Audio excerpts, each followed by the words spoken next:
Yo, yo, yo, c'est Balou et c'est parti pour une nouvelle vidéo. C'est le week-end, vous le voyez, je ne suis pas au studio, je suis à la maison malgré les menaces que je reçois à la maison. C'est pas grave, je tiens à vous donner l'actualité. Voilà, je n'accuse personne, hein, j'envoie ça comme ça.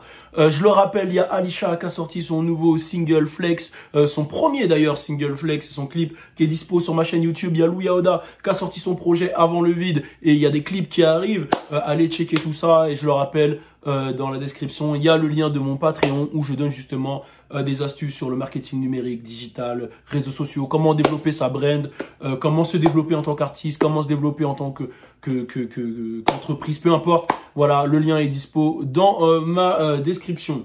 On y va, on rentre directement dans le vif du sujet qui est pas terrible et qui me fait mal au cœur quand même. C'est parti, turn up!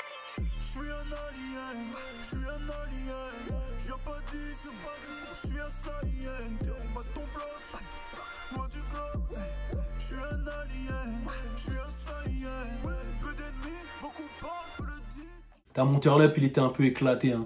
Bon, alors on va parler de Wiz Da Wizard. J'en ai parlé légèrement hier parce que j'avais pas assez d'infos. J'en ai parlé pendant la vidéo justement sur la fusillade de Spolem Golem. Alors pour ceux qui sont pas au courant, Spolem Golem s'est fait tirer dessus 5 fois, à savoir que son véhicule a été visé 22 fois, mais il s'en est sorti.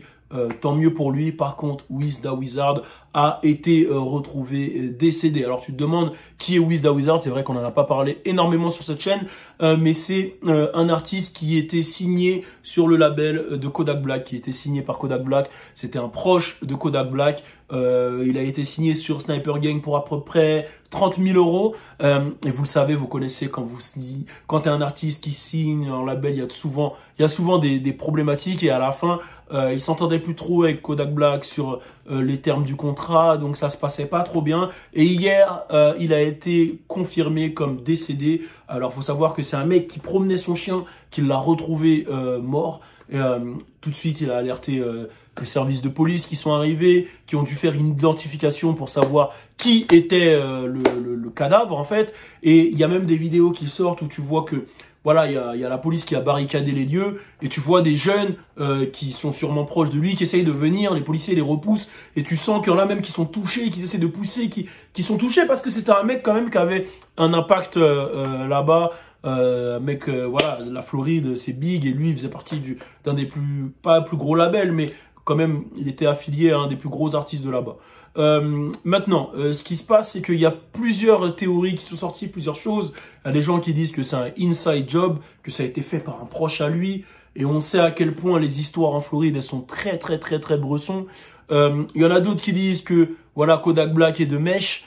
Parce que les deux ne s'entendaient plus, etc. Et il faut savoir, ah oui, l'argument... D'ailleurs, ça, c'est que des théories, hein. Il n'y a rien qui est avéré vrai. Kodak Black s'est pas encore exprimé, on ne sait pas trop. Mais ce sont des théories qu'on voit sur Internet. Et dans tous les cas, faut pas se fier aux théories. Mais il y a un truc qui est ouf, qui a été déclaré, c'est que là où il a été retrouvé mort, en gros, son corps a été déplacé. C'est pas là où il a été tué. C'est-à-dire que quelqu'un l'a tué, l'a déplacé en voiture, camion, un peu comme dans les films, et l'a mis à cet endroit-là. Et cet endroit, c'était un endroit un peu où il n'y avait pas vraiment de passage. Je sais pas une forêt, mais c'est un endroit qui était un peu où il n'y a pas de passage en général. La preuve, c'est un mec qui promène son chien sûrement dans la nature, qui l'a croisé. Donc là, clairement, c'est un homicide volontaire, clairement. Est-ce que c'est un mec qui l'a renversé sans faire exprès, qui assumait pas, qui l'a ceci, cela? Est-ce que c'est quelqu'un qui a vraiment un règlement de compte? On ne sait pas. On n'en sait pas plus. Non, ça peut pas être quelqu'un qui l'a renversé parce qu'on sait quand même qu'il s'est fait tirer dessus. Mais on ne sait pas les conditions, le pourquoi, du comment.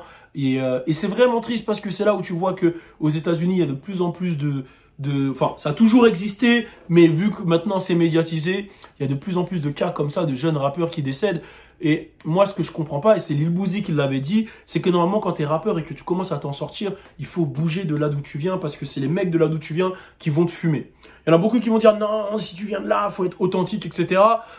Mais si un mec comme Boozy qui représente la street le dit, c'est que là-bas, c'est différent. Quand tu vois un Nipsey Hussle qui est mort par un mec de son quartier, on sait très bien que Nipsey Hussle lui avait dit que c'était une snitch. Le mec l'a mal pris, il est revenu. Il lui a tiré dessus. Quand tu sais que X, il est mort dans son quartier. En fait, quand tu connais tout ça, Jimmy Wapo, pareil, à la Pittsburgh. Quand tu connais tout ça, tu te dis, non les gars, vous faites de l'oseille, prenez vos thunes, bougez.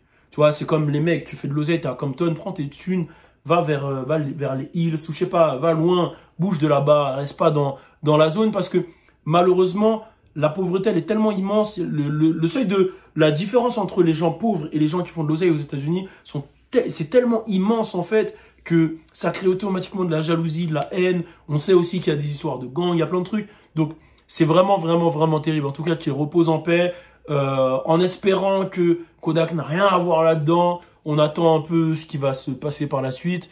Et voilà, c'était juste pour vous tenir au courant. Mettez la cloche, on est ensemble. C'était Balou, turn up. Je suis un alien, je suis un alien. Je viens pas d'ici, je suis un